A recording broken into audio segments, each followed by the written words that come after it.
Hey, everybody, welcome to What Drives Us, episode 473 for Wednesday, November 2nd. Okay, it's November. Yeah. I mean, it rained here today. Can I just say I'm confused? I'm just lost. My name is Russell Frost. I am your confused and lost host for this week's adventure into advanced tech mobility and sustainable energy. Please allow me to introduce this fine panel so we can move this show forward. My co-host, broadcasting from a brand new undisclosed location, Georgia McKenzie. Hey, everybody. And my friend in the Mid-Atlantic region, he is Mr. Supercharger, Kacey Green. Yeah. Elon's about to regret those supercharger miles. I got nothing. And another friend of mine, did you get a haircut, Mr. Mark Coughlin? He is the founder of the Waterloo Regional Electric Vehicle Association and the host of the Tesla Life. I'm sorry to ask a question at the beginning of a paragraph. That's stupid. Mark Coughlin. Hello, everybody. Welcome to the show. And yes, about 4 weeks ago. Just look in the camera and go, shut up, Russell, you're a dick. Last and certainly not least, my friend, he is the owner and founder of Boulder Hybrids in Boulder, Colorado, Mr. Paul Guzik. Hey. Glad to be back. Glad to be there. Are you at the, is it dark at the lot? Yeah, it's dark again. Okay. It's that time of the year. It's getting dark here too, so I get that. Oh, we're about to mess it up again. We're going to mess it up good. And speaking of messing it up, I want to thank 2,506 of you. And you're thinking, why just that many? Because 2,506 of you have been kind enough to subscribe to our YouTube feed. Pushed us over the 2,500 mark. Yay. Very happy about that. And thank you so much. Wow. Nice, Kacey. Nice. I assume that was Kacey. Thank you so much for subscribing. Please keep suggesting us to our friends. Share a link once in a while. We appreciate it. It is the best free way to support the show. The best non-free way is to send me a bag of small unmarked bills. I'll give you the address if you got the bag. Okay, no. You're not going to give me bad canned laughter. Okay. The laugh track has begun. Yeah, you can make fun of me, but not through sound effects. Okay. Okay. So let's see. The second topic before we get into the news, what Patrick lovingly likes to call the little Russell rants. Hey, I'm calling it. I'm calling it this week. Whether it's over, whether it's jumped the shark, whether it's done. Tesla Motors is over, kids. Why do I say that? Because this week, Elon Musk, the brand new chief twit and hotline operator, pulled engineers from FSD development to work on Twitter. I mean, they do good work, but my car still tries to jump in traffic sometimes. Let's be clear. Elon, is always had an attention issue, whether and he has steady hands at SpaceX, as it were, in Quinn Shotwell and others that run that operation. But Tesla's very much him.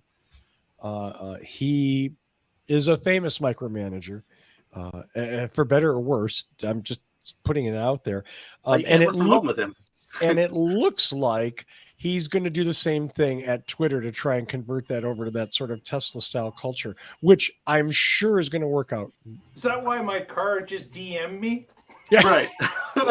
What did it say? Sign up for my OnlyFans. It's cold out here. Oh, it's cold out here. Is it cold? No. There's one good thing from that is that based on their machine learning chops, like that maybe they can solve the bot problem in a month. But again, there's a lot more pressing issues as we push towards the wide rollout of FSD beta. Anybody who pushes the button can get it. If the thing tries to jump in traffic and there's people who don't understand that it might do that, that's not good. No, your car will stop and it will just start sending out tweets on random stuff. Look at this! Look at this fool. She went right on red. Yeah. That's a picture. It will be more like Elon's the coolest, isn't he? Sign up now and buy Bitcoin. No. I just, you know what? I like making predictions. I don't care if sometimes I'm wrong, sometimes I'm right. And I'm telling you right now, if you're pulling engineers off FSD to work on Twitter, that signals. And let's be honest, I mean, Elon's all over Twitter now. He is just ferocious with the bad memes and the sophomore humor. How much time is he going to spend obsessing about quality control and service centers and new products at Tesla? Answer, not much time. Will it feel any different is the next question, because after he ripped the phones out, it didn't feel like you were very respected as a customer. I mean, they did make the app better eventually, but sometimes it is so much faster to be like, hey, the car's been out there for 3 days. What's the deal? Is it waiting on a part? Is it done? It's easier when the guy's in your driveway. You'd be like, hey, would you like some coffee? Yeah, I'm almost done. I'll take that. He'll lose some focus until he buys Facebook next. Well, if he buys Facebook, he's going to shut it down. Remember his meme? Elon bought Facebook and shut it down. Oh, that's funny. Hey, Derek, thank you very much, by the way. Super cool. I mean, I don't, Mark, come on. You're Mr. the Tesla life. I mean, do you see him losing focus at Tesla? I think he lost focus at Tesla some time ago. I think that Yeah. I don't think that he was fully engaged with Tesla because let's face it, Tesla is on autopilot pretty well. Like they've gone beyond the point where they were in trouble. They've now have 1 and number 2 best-selling cars in the world, and they're bringing in money. Like they're bringing in money hand over fist. They're selling everything they've got. They can't make enough. They don't need to advertise because they're selling everything. So really, there's not a whole lot for him to concentrate on. So, Mark, would you say Tesla's on autopilot then? Yep, He did actually. I did say that. Is that autopilot on streets, or is that the FSD autopilot, or which autopilot? What if it's going out? Does it go off the rails? I would say the next time that he jacks in over there is when it comes time to either just blow up some engineer's day, or when it comes time to put the next finishing touches. No, it's like PR events. The next thing you'll see him doing is handing over trucks to PepsiCo. That's going to happen on December the 1st. So like he just lines up his calendar based on I'm appearing in a quarter call. I've got to hand over some trucks to Pepsi, and I'm going to announce the new version of the Cybertruck. That'll be the next thing we see. Right, and then whenever he's in China, he'll blow up the Model Next. I think he is concentrating a lot more on SpaceX than he has been on Tesla for quite some time. Oh yes. So do you think that working for him is like working with Steve Jobs? Like if you're in one of the fields in engineering or design where he might come in and just start, shaking the chessboard? Yeah. Yep. But otherwise, if he's not there, you can do your thing. But if he's there, you gotta cater to what he's asking about. I can envision him coming into the room and picking up the prototype, saying, "This is shit," throwing it in the garbage. This is shit. Why are there bubbles when I drop this car into a fish tank? Well, sir, there needs to be room for the humans to breathe. Yeah, that's a Steve Jobs quote. Yep. There we go. Okay, well, I got nothing. I made my prediction. You can beat me to death with it soon, or you can go, damn, Russell was right. Or maybe this will be the thing that mellows him out. How often do we ever say Russell was right? No one ever says it, but I'm right all the time. I think I said it on Sunday. But I mean, how much of his net worth did he piss away on Twitter? 45 billion plus all of it, plus the investors' money. The investors' money, yeah. Hey, congratulations. Saudi Arabia is one of our largest stakeholders of a big information network called Twitter. Well, they just maintained their share. The question is, did they add anything when they rolled over? They did because they rolled over. So, yes, absolutely. Well, I mean, like a rollover versus like, did they roll over and then add 5 billion? Doesn't matter. They rolled it. They rolled their original investment into that. So that's the investment. Whatever you want to call it, it's still they are stakeholders. Yeah. And anybody who thinks that Saudi Arabia isn't an active stakeholder probably ain't paying attention, Be careful when the guys with the bone saws show up at your house, is all I'm saying. For sure. I say Russell is right after 10 shots of vodka. Yes, Derek, that does count. Thank you. And honestly, 10 shots of vodka, dude. Go easy there, my friend. Go easy. Well, my point was with them was if they added like substantially to their investment, that would be even more concerning than just maintaining. Don't bring the baby out when you're wrong, okay? Don't hide behind the baby, Kacey. Hello, Moto. What an adorable baby. Okay, it's going to be the baby for the rest of the show. We're just going to, all of a sudden it's going to turn into Teletubbies. So, which is one of my favorite shows. So I'm okay. How high are you all the time, Russell?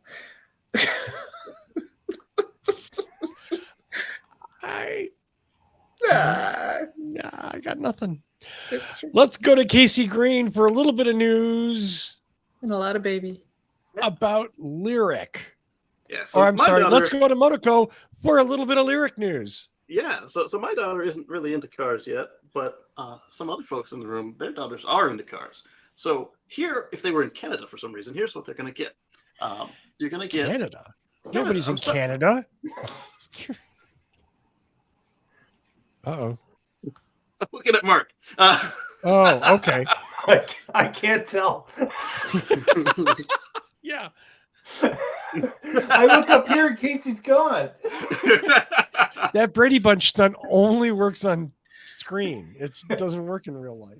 Indeed. So you get a choice of when you pick up your Lyric, you get a choice from GM Canada of Cadillac can cover the standard installation of a level 2 home charger, or you get $750 of charging credit with Flow Canada. Okay. I personally would go for the home charger, unless I was like in a multi-family dwelling or something. Personally, I take the Flow charger. It's a good charger. Yeah. Oh no, not the Flow charger. Flow credit. Oh, okay. Yeah. Which you can use to buy a Flow charger. No, on the Flow public charging network. Oh, okay. Yeah. So unless you're gonna be charging a lot, or you can't. And how many charging stations they have? 12.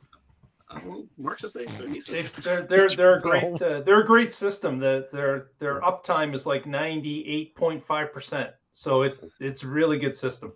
Yeah. So to install your home charger, Cadillac is partnering with Q-Merit. So I guess the other reason you might go with them is if you had a bad run-in with Q-Merit before. And then let's see, you get 65,000 charging points at Flow. And for the U.S., you get a choice of a credit of $1,500 towards a home charger installation. Is it cheaper up there, Mark? Or are you just getting short a little bit. Yeah. Okay. Or you get 2 years of unlimited public charging credits at EVgo. That seems like a slightly better deal than the Flow credits. Again, unless it's substantially cheaper to charge and install the chargers. But yeah. And that's something that Cadillac is rolling into the deal. Yes. Even if people have already purchased the car, which is the way to do it, because you don't want people canceling orders or feeling like you don't care about the early adopters. So the Cadillac Lyric, a beautiful car, starts at $62,990, substantially cheaper than the Cadillac Celestiq at $300 base, which is a completely custom car, so it won't be base. Have they started shipping yet? The Lyric, barely. Yeah. Actually, Cadillac did a signature tour, still doing it in Canada. And 2 weekends ago on Saturday, they were in Guelph, Ontario, where they rolled up with the signature series in a big box that they were displaying to everybody. And they held an event at Barry Cullen Cadillac that I attended. It was good to see the new vehicle. I asked if it came with a box. Apparently it doesn't. Did it look cool in real life? Did you? Yep. Looks nice. Yeah. Had a seat inside, very, very plush interior. I'm not surprised. Cadillac's always been a good interior car, as far as I have seen. Huge moonroof, with a motorized cover on the inside. Very nice. And kind of reminds me of a station wagon. Like it's kind of station wagon-ish. They're certainly saying it's an SUV, but it just kind of reminds me that of a taller station wagon. But I would consider it. It's a pretty good package that they're offering for the price. Even here in Canada, there's like basically one version. You get a lot of stuff with it. Like a lot of the extras aren't added on to it in an extra package, but it's a nice looking vehicle. I've yet to drive one. I've only sat in a couple, so I don't know how it drives yet. The station wagon thing, isn't that everybody after Subaru? Like Subaru raised all their cars up to make them into trucks, and then everybody else said, "Oh, if you want an SUV, here's a car," and I've raised it up a little bit. Yeah, and we know why the EVs look more station wagon-ish. It's because, of course, they're trying to fight that coefficient drag, right? And if you have a little bit of a lower car, you're going to save on aerodynamics. Yeah.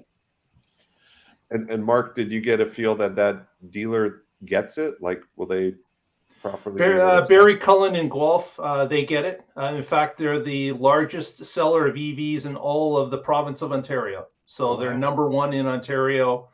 Our Riva group has been associated with them now for years. So they were one of the ones that paid up when asked. Yeah. They've got a fully EV compliant service center. I would trust them with any EV that GM makes for that particular service department. Good. Wow. Very cool. Very cool. Well, thank you for that, Kacey and Mark. Looking forward to seeing that in person someday. Hopefully a little bit better than my encounter with the Hummer EV a couple of days ago, which just kind of scared the living shit out of me. It tried to park on you. It tried to drive over you. It parked unto itself. Let's just put it that way. It wasn't in the parking stalls. It was parked. So, who's going to argue with it? Nobody. Not a soul. Sort of like a Rolls Royce. It doesn't break down. It fails to proceed. Exactly. Exactly. And it does so with great aplomb. Yes. Great poupon. And some great That too. Yes.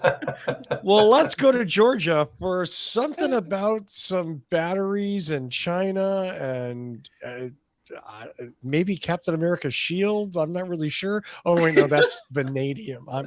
I'm confused. When aren't you confused? Yeah, that's fair. I'm true. older. We're all older though. But all right. Let me sum this up by simply pointing out that some of you may even have heard this story before, but it actually came out from NPR back in August. And I noticed it making the rounds of the Daily Wire, which for those of you who may know it, it's a conservative news outlet. And basically, the issue is that despite all this supposed push for green energy and made in America, the Biden administration has given away great tech that America developed, and he gave it to China. And of course, collusion, yada, yada, blah, blah, sis, boom, ba. There's only one little problem. Did they stretch it out? No. That actually happened in 2017. Last time I checked, I don't believe Biden was president in 2017. And what it was a leasing. So 10 years ago, a bunch of engineers in Mukilteo, Washington, they developed something. They built a battery, a vanadium redox flow battery. Oh. And that was based on a design created by 24 U.S. scientists at a government-funded lab. So basically, that, much like the internet we're all watching this on, designed in-house right here in America by government money. And American engineers took that idea and said, hey, this is pretty cool tech. I think we can do something super cool with it. And they developed this battery. And this battery, they were about the size of the refrigerator. and they held enough energy to power a house and could be used for decades. They felt that this was going to revolutionize solar power. This is going to get people off grid happily, pretty easily, and it seemed to be going pretty well. Instead of actually developing that technology, though, you know, the warehouse and their startup is closed and empty and nothing's happening. However, a Chinese company is busy making those batteries in Dalian, China. It was given to them, this tech was given to China by the US Department of Energy, and that was a sublease. And now in 2021, there was a license transfer. We're still investigating the details of it, but basically, the licensing rules were not followed in that 2021 transfer, probably because the sublicense had already been delivered in 2017. And there's a big issue brewing right now of figuring out how China is taking green tech developed here in America that was designed to be created here in America. It's about American economy, American jobs, and American manufacture. It's now sitting in China, and we have companies that have leased this technology from the US government, and we don't quite know if they failed to fully disclose or if the people in charge of it just didn't check, but they are manufacturing this tech over in China, which means our development, our R&D has done a really great job in helping China improve their battery technology and manufacturing. Didn't we just do this with lithium iron phosphate as well? We probably do this as much as we possibly can, because one of the biggest obstacles to development of tech and manufacture of tech right here in the US isn't that the US government isn't willing to help fund it. It's that the rules about doing it and making sure that the manufacturing portion of the lease is done here in the US are not being fully followed. So that's the situation. And I brought it up because, considering one of the biggest things we have as an obstacle is battery technology here in the United States for solar power, for having better solar use for homes and things like that, especially when we're talking about battery technology that could help with even greater EV usage. It's amazing that we spent this much money and it's now being delivered by a company in China who's working on it, even if the people who have subcontracted with this technology are Americans. And yes, some of them are. Yeah. And it's not like this technology. The flow batteries are great for fixed storage. I mean, they're heavy and they're liquid. Some of them need heated liquid, need heat to keep the material liquid. Some of them is liquid at room temperature. But they work really well, and that's why solar is a good application for them, because it's a lot easier to deal with than the iron, phosphate, and lithium ions. And it's not like oftentimes you hear these. 100 pounds, who cares? It's not. Exactly, it's concrete. It's not moving. Yeah. But like oftentimes when we hear these battery stories, it's like, oh, this whiz bang technology, it can charge in 2 minutes, and it only lasts 200 cycles, so it'd be good for a couple months in your car. No, this is just well thought out. It's worked for many years, and this sounds like it's just another iteration on the existing technology. And so it's a shame to see that it's not following the intent of the program. Now, I will say, as a follow-up, that once NPR started poking their little nose around and asked the DOE of, hey, what's happening with this? They went, let's cancel that. And that lease is now canceled, and they're doing their own internal review. Hopefully, will that be enough with China? I don't know. They have the blueprints now. That's the thing. We've already given it away. They've had time to study it, learn it, and figure out how to manufacture it. So we are playing catch up with our own technological development, and we're talking 6 years, $15 million of taxpayer money that went into this. And because the leasing rules were not followed, We don't know why it went to China, why it was given to people who were manufacturing in China. And reportedly, let's see, they even said that they were going to manufacture in China. So there's no good reason for them. So they didn't even lie. To have gotten that lease.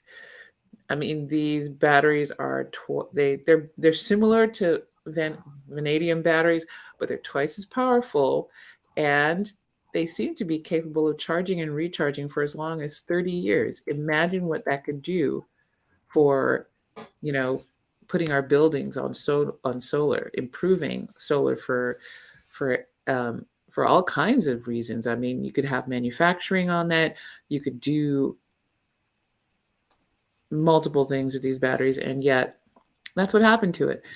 Now, it's an investment. They say some of the reasoning was that no banks really wanted to invest in this. The market. Let's just give it to the Chinese then. Yeah. One cool thing about this tech is if you've got enough inverter power, enough power, but you need more storage, like with batteries right now, if you want more, you have to get more cells, which means more inverters, more all of it. With this, you just dump more liquid in, so you might add another container and another pump. But the only time you need to add more of the active equipment is if you need, like, say you add another piece of heavy equipment to the factory, or you add a bunch of more high power draws to the house. That would be when you add more active equipment. But if you want more storage, say you add more solar cells, but they don't put out more than what your existing system can absorb, you just pour more liquid in. Not pour, but you know what I mean. Just add more liquid to the system, and you don't, it's not as complicated as it is with regular batteries. I just have one suggestion. If you guys want to give away some valuable patents, why not give it to an ally? Exactly. Because you never see Canada interfering with our elections. We would definitely sell it back to you cheaper than what the Chinese are going to do. So yeah. You're not gonna do like military moves around Nova Scotia just because Nancy Pelosi. Yeah. That operation hasn't taken place yet. We haven't divulged that yet. Yeah. Why are the Mounties all ganged up on that library on the border? And don't even talk about Vancouver and what's going on there. Yeah. So, I mean, it's a difficult situation. It just kind of shows that although we do have the technological development, there's a lot of key pieces that are missing, some of which is definitely the oversight. I mean, you read about Mr. Yang for the company that had the sublease, and the way how it just slowly but surely just started shifting major components of the manufacturing and development over to China with not 1 ounce of oversight. And he acknowledges that, yeah, he knows when he got the initial lease, it was to say that part of the agreement was substantial amount of the development had to be done in the US, and he had to sell a certain amount here in the US. But he said nobody ever really checked on what he was doing. And it's just like, dude, do you really need somebody to be watching you, a minder? Well, obviously you do, because, you got like 5 good years of technology being headed over to China right there. And China went gangbusters with it, big demonstrations, millions in funding from the government. So they knew what they got. They knew it was a benefit.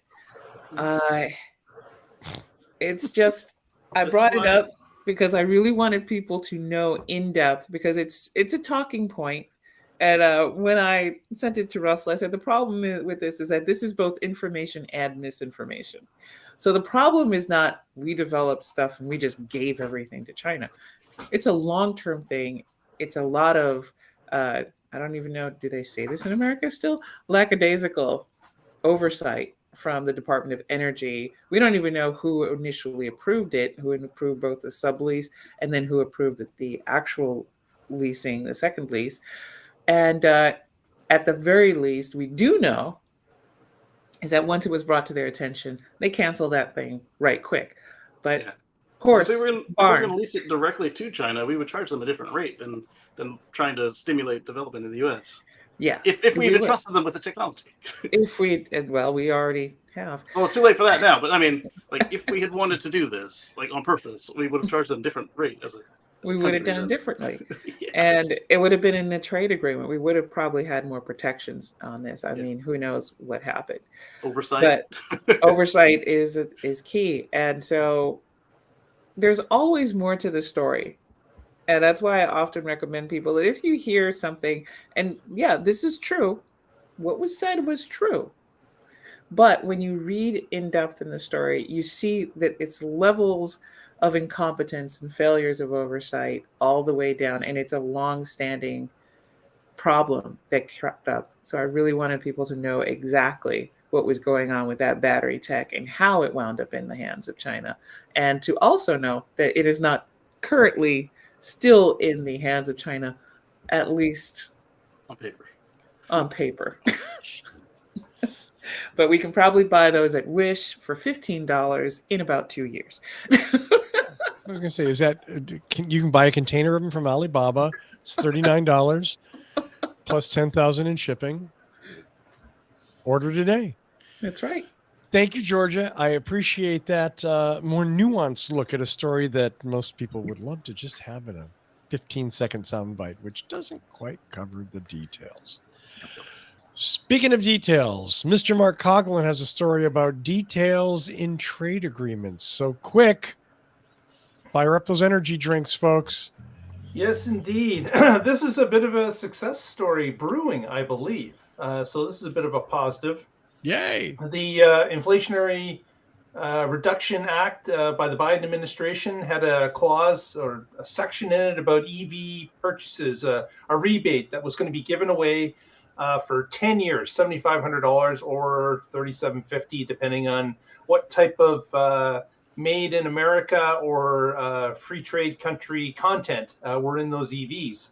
Well, apparently it's starting to bite because Europe has started to figure out that a number of their manufacturers are ramping up production of EVs in the United States or announcing new plants or mineral deals with access to Canadian or Mexican free trade. So they're the North America as a whole is getting more investment for EV manufacturing, to the tune that Europe has asked formally the United States to be included in the deal as Canada and Mexico are included. And this is kind of telling me that this is actually starting to work because they wouldn't have any issue if they didn't see some of their own manufacturers starting to ramp up production in North America to comply with this. So this is a good news story for North America because it is creating more jobs. We've got more people that are looking for minerals and the building of EVs in North America because they're trying to comply with this new rule and be able to qualify for a full $7,500 on the purchase of a new EV. And again, the time frame of this, I think, is also interesting, is that the rebate is good for 10 years. So it's letting companies know ahead of time that if they get in on this early, they will have 10, 9, or 8 years of this rebate available to their EVs. So people are starting to scramble a little bit, and you can see it with the announcements from all the different manufacturers as they're announcing new plants or production targets for the US, Canada, and Mexico.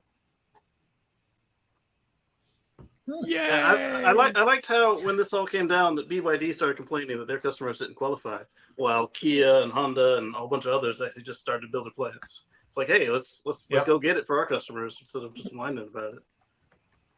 Yeah, as soon as it happened, you heard those deals starting to happen. Like we could hear it up here in Ontario, Northern Ontario, the mineral belt. There were many different companies that were getting new deals with Canadian mining groups for the raw materials that go into EVs. And of course, in the US, we heard of many different sites that presently had a plant, but now they're putting an EV line in, or they're ramping up production to meet that. So I think this is legislation that in the early days certainly looks like it's starting to work for for American jobs. So that's a big plus. Yeah. I'm sorry. I got distracted by what drives us, baby.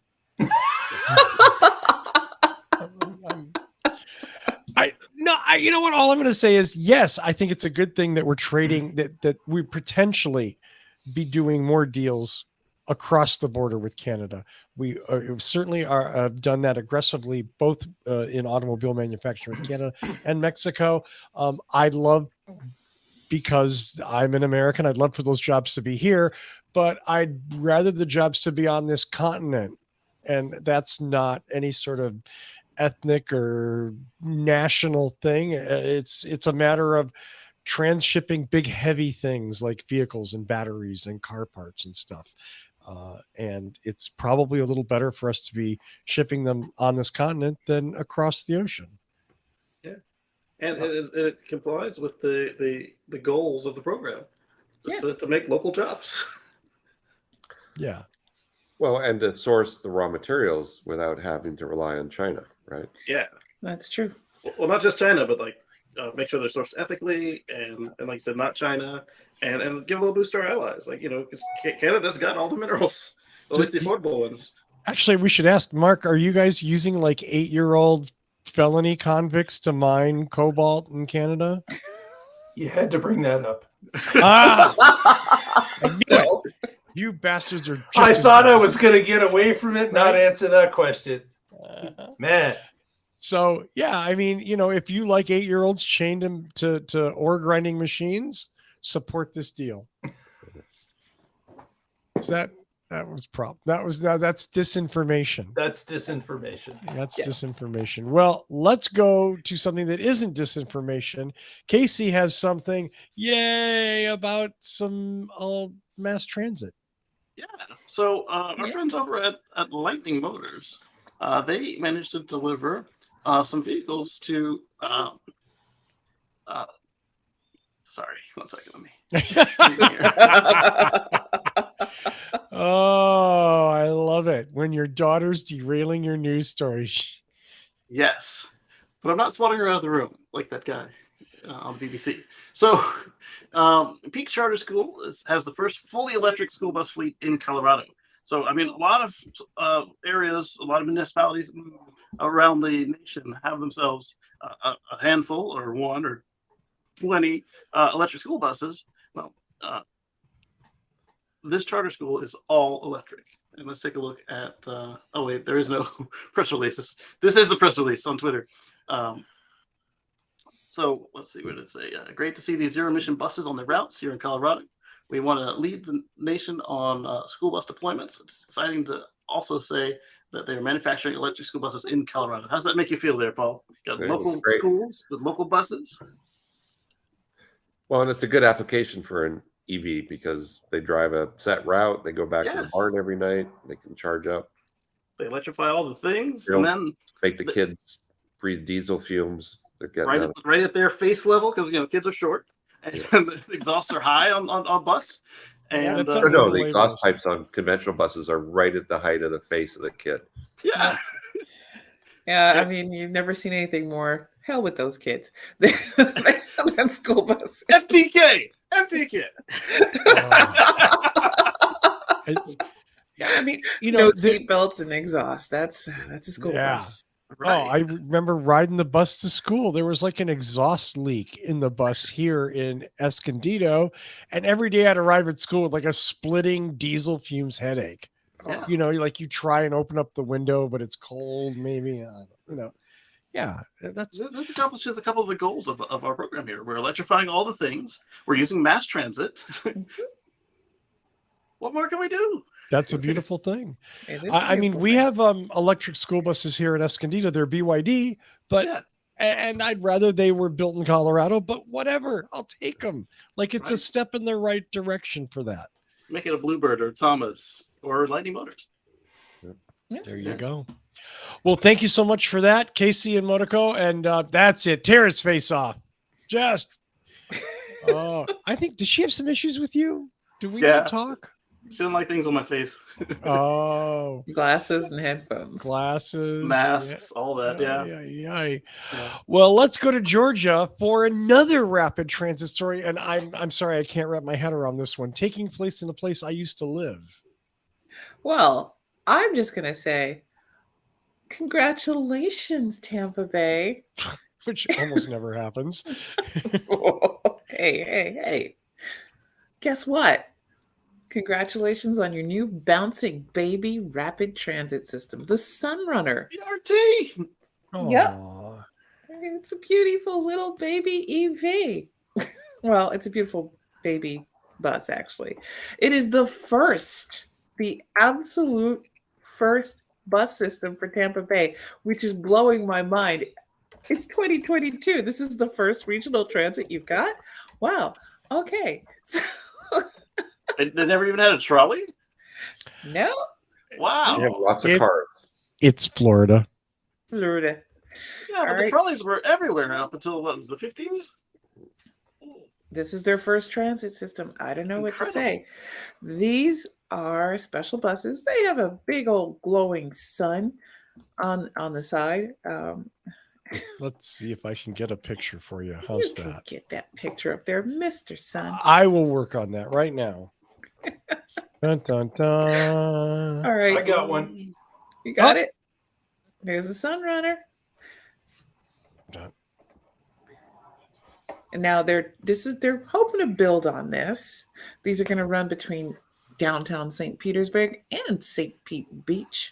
It'll be free for the first 6 months, so get on it while it's free, and it'll be 7 days a week, which is nice because sometimes people forget, it would be nice to have a bus ride to church. That's not Tampa. That's Pinellas County. That's Clearwater.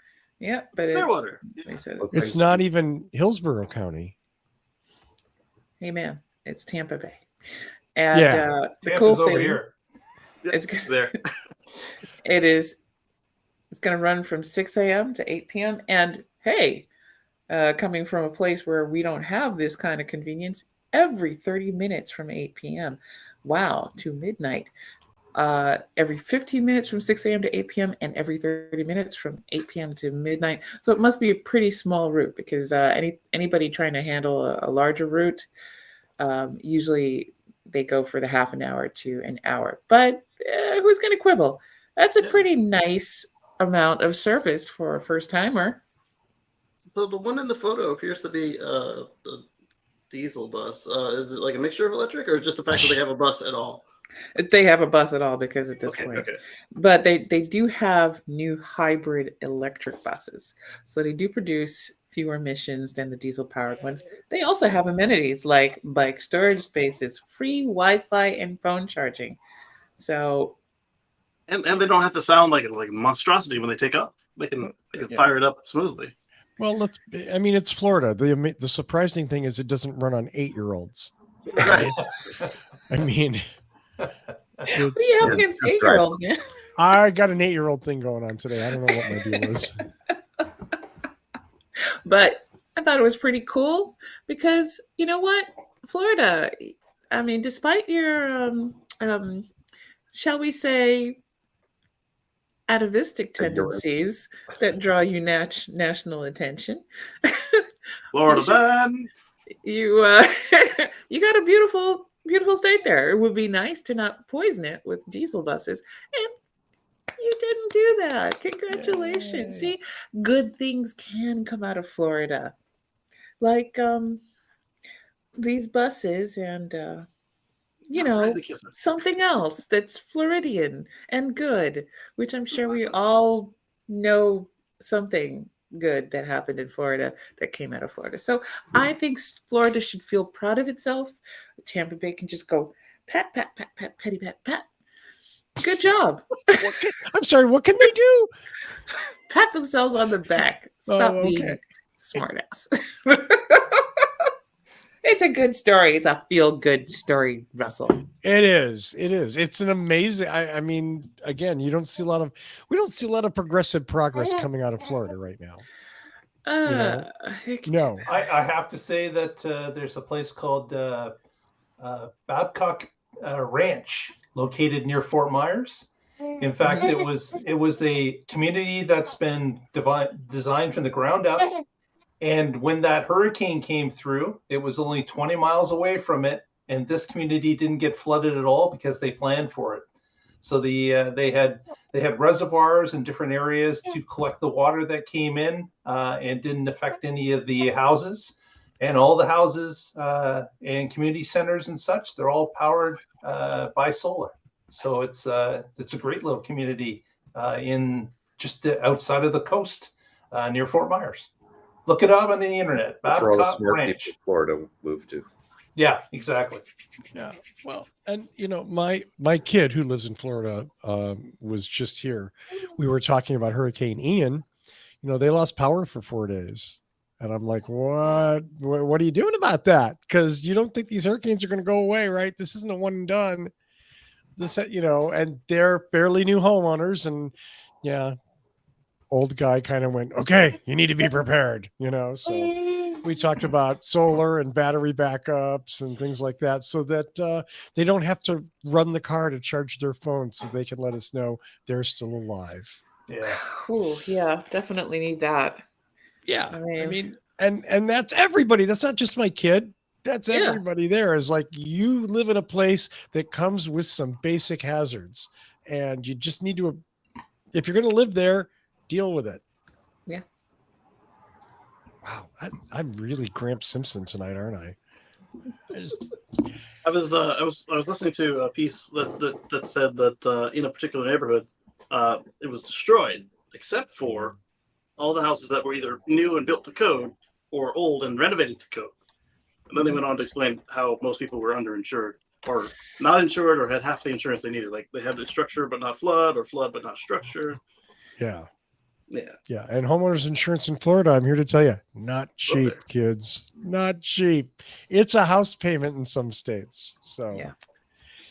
Anyway, thank you so much for that, Georgia. Ended on a high note from Florida. Yay. That's like good news from Texas. It just we celebrate it. Yeah. Texas has some good news. Yeah. Sometimes. Yeah. Let's do some shout outs and go home. I'm going to start with Motoko. You can check us out Sundays at youtube.com/Kacey Green. This one. The wrong hand. She's in my pointing hand. And whenever she gets done wiggling, we can get some pre-recorded videos out for you as well. But her mom has finally got her YouTube channel back online. Nice. And she's cranking them out. In fact, that's what she was doing this whole time while I've been there. I expect to see her in your videos soon, Mr. Green. Yes. Mr. Guzik, what's going on in your world? Just, hey, everybody, thanks for tuning in. Don't forget to like and subscribe and tell all your friends. And if you happen to be in Colorado and have an EV or hybrid car that needs something fixed, give us a call at, check out our website first and then call us at boulderhc.com. Thank you so much, Mr. Guzik. Mr. Coughlin. I want to ask everyone that's still out there, please give us that thumbs up. That helps us out. And if you want to follow us through the week, you can find us on all the socials by just searching What Drives Us. It's that easy. So just search that and you can subscribe there and find out what's happening throughout the week between shows. Back to you, Russell. Thank you. You made the baby cry. Thanks, Mark. I gotta guess, did the chat crash? Because the chat hasn't updated in like a million years, but since no big deal. So chat room, thank you so much. Let's go to Georgia. Georgia, what's going on with you, Georgia? Yeah. Way too much at this point in time. So Shay, Georgia has landed. I am now officially, theoretically, an adult with a home. And I don't know who told those people I was a responsible adult, but you're suckers. I just want you. You're suckers. Suckers. Just because I pay bills on time. You have no idea. I have footy pajamas. They're great. She does. But it's a very busy time of year, so everything's ramping up. So that's what's happening at Shea, Georgia today. And while I'm at it, let's give some shout outs. So shout out to Monica, who definitely finally had things to shout out about. She found her voice. Good job, baby girl. And thanks to everybody in the chat room. You guys are fantastic. You help keep us going and often have some pretty fun quips going on in there and cool conversations. While you're at it, you've been here for almost a full hour. Go on ahead, hit like, hit subscribe if you haven't done that already. Remember, every like you do, even if you are already subscribed, helps YouTube know, hey, this is a fun show with some fun content, and we can recommend it because theoretically, we are also not too offensive, I guess. Yeah, we're not too bad. We do pretty well. Only a little bit. But we can be more offensive if we try. So let us know. We can work on that. Very easily, yeah. Yeah. No more holding back, everybody. You may not want to release those hounds, Georgia. I like dogs. You like the hounds? Okay. Everybody, I was working the mute button, but the computer picked a different microphone. So Muted Paul. All right. And I'm going to send this back to Russell so he can wrap us all up. Thank you so much, Georgia. Congratulations, by the way. I look forward to seeing the studio develop as you have time to I guess settle into You'll shape. just find me under boxes in about 3 months. Yeah. are we gonna get some of them glowy lights and stuff? Glowy lights. Ooh. Dude, I'll be lucky if I can find the freaking trash bags for the trash that's in the bathroom. I mean, I can't find a damn thing. Well, it'll get better. It'll get better. I want to thank everybody in the chat room, especially Derek Ludwig. Derek, thank you so much for your donation. It is huge, and I appreciate it. We all appreciate it. Even Monaco appreciates it. She doesn't really, she's not tracking on that yet. I want to thank Michael Manrick for his theme music. Visit him at manthing.com. I also want to thank Paul Guzik, Mark Coughlin, Georgia McKenzie, Kacey Green, and everybody out there. Thank you so much. You're the reason we do the show. Tune in next week to find out what drives us. Thank you. Good night. Bye, everybody.